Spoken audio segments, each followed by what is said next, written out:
আমরা আপাতত গাড়ির জন্য ওয়েট করছি, মানে গাড়ি সেই আসছে। টয় ট্রেনটা আমাদের ক্যান্সেল হয়ে গেছে। এত ফগ ছিল যে ফগে অর্ধেক জায়গা আমরা দেখতেই পারিনি।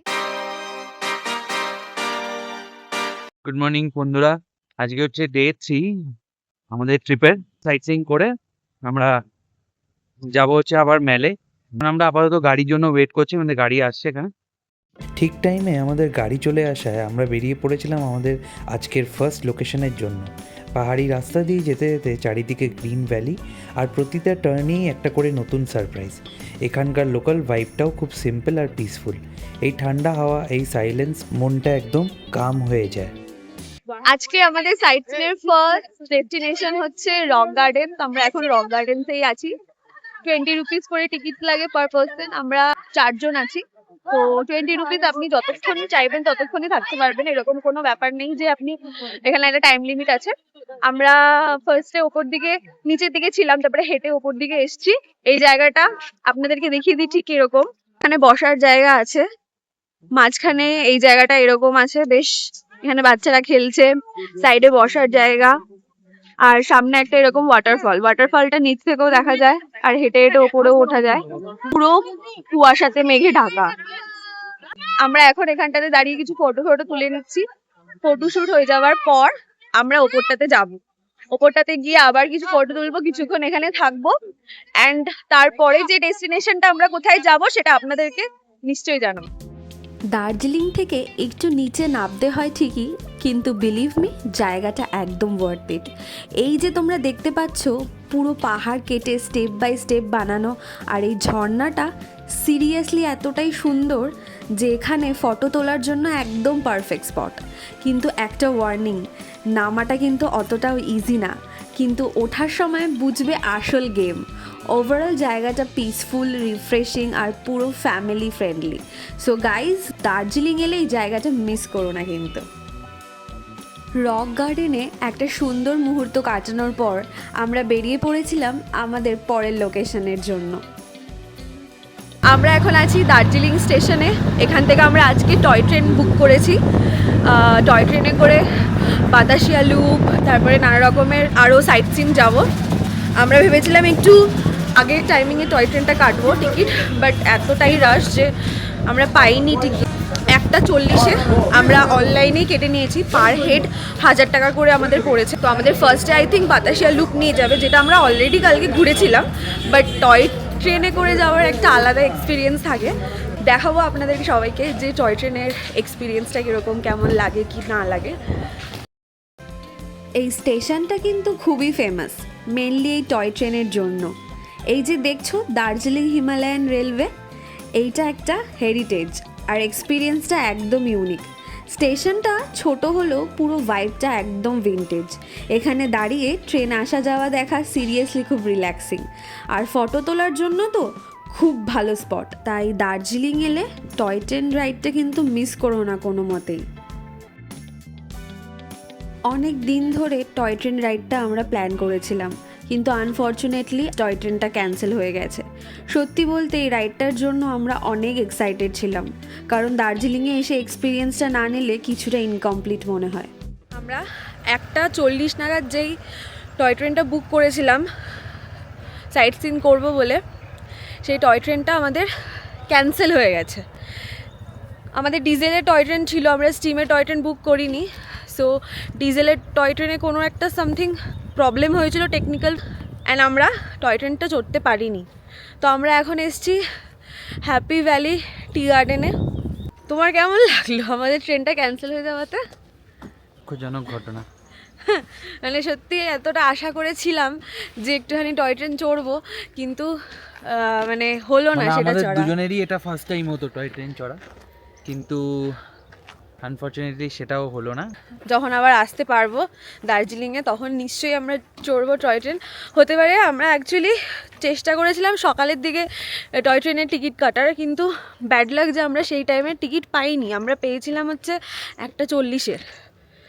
তো তার জন্য আর হয়নি। ঘুরবো, ফটোশ্যুট করবো, সব কিছু করার পর দেন আমরা হয়তো এরপরে পিস পাগোডাতে যাব। তো পিস পাগোডায় গিয়ে আবার আপনাদের সাথে দেখা হবে। আপনাদেরকে একবার দেখিয়ে দিচ্ছি ব্যাক ক্যামেরা করে জায়গাটা কতটা সুন্দর। বিলিভ মি, জায়গাটা একদম পোস্ট কার্ডের মতন সুন্দর। চারিদিকে শুধু সবুজ আর সবুজ। এই টি গার্ডেনটা কিন্তু দার্জিলিংয়ের সবচেয়ে পুরনো টি এস্টেটসের মধ্যে একটা, আর এখানকার চা world famous. By the way, আজকে তো সবটাই হলো, কিন্তু আমাদের আউটফিটটা তো আপনাদেরকে দেখানোই হলো না, আমরা কি ড্রেস পরেছি। Why don't you hear me wander?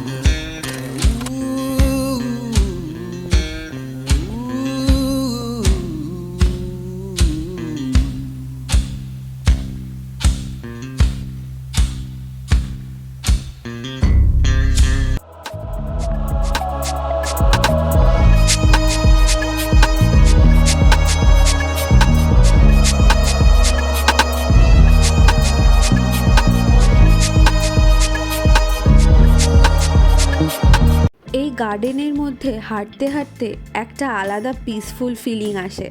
শহরের সব স্ট্রেস যেন ভ্যানিশ হয়ে যায়। সো দার্জিলিংয়ে এলে হ্যাপি ভ্যালি টি গার্ডেন অবশ্যই ভিজিট করো। নেচার লাভার্সদের জন্য this is a must.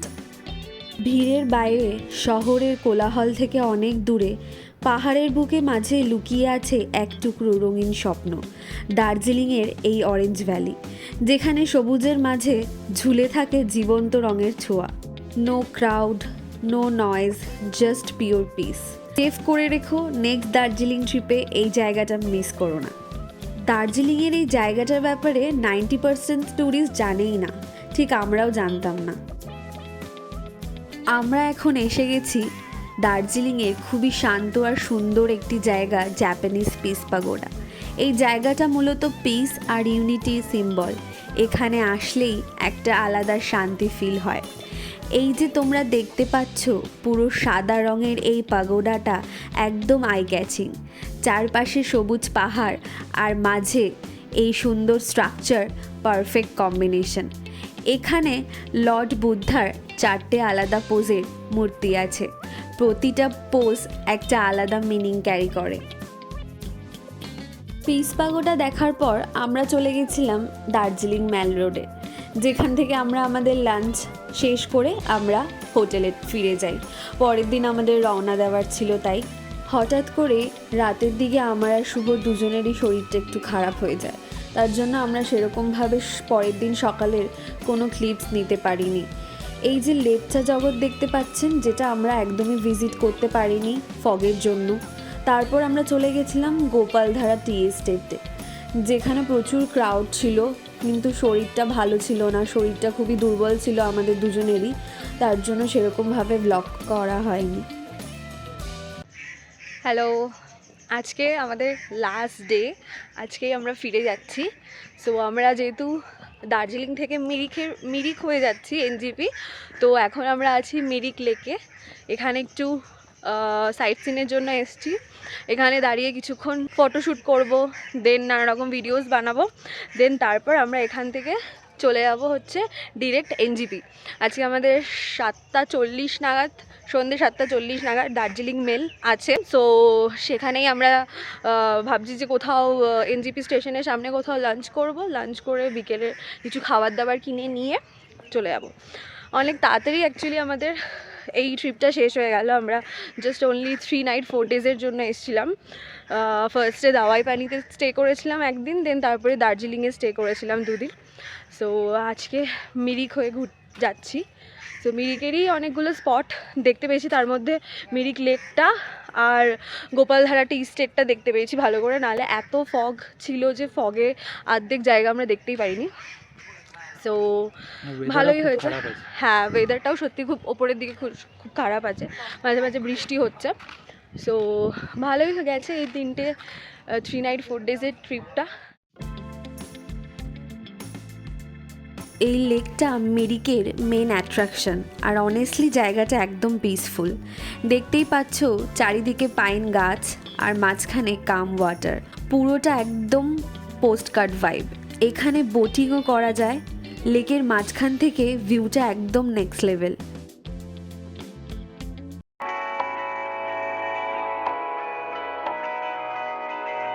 Darling, down the highway, doing 95 alone. Trying to reach you, call you, but you won't come to the phone.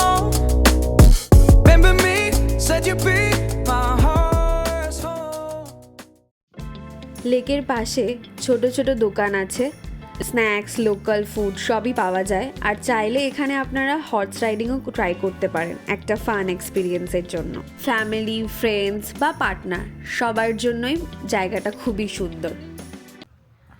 এখান থেকে রাস্তা দিয়ে তো মেন রাস্তায় যাওয়ার চেষ্টা করছি ভিতর থেকে, কিন্তু জানি না এটা কোন রাস্তা কোন দিকে যাচ্ছে। আশা করি ঠিক জায়গা থেকেই বেরোবো, কিন্তু দেখা যাক। লেকের ভেতর দিয়ে হাঁটতে হাঁটতে আমরা রাস্তাটা একটু হারিয়ে ফেলেছিলাম। লেকের এক্সিটটা ঠিক খুঁজে পাচ্ছিলাম না, তাই আশেপাশে কিছু লোকাল লোকদের জিজ্ঞেস করায় তারা আমাদের ঠিকভাবে গাইড করে দিয়েছিল।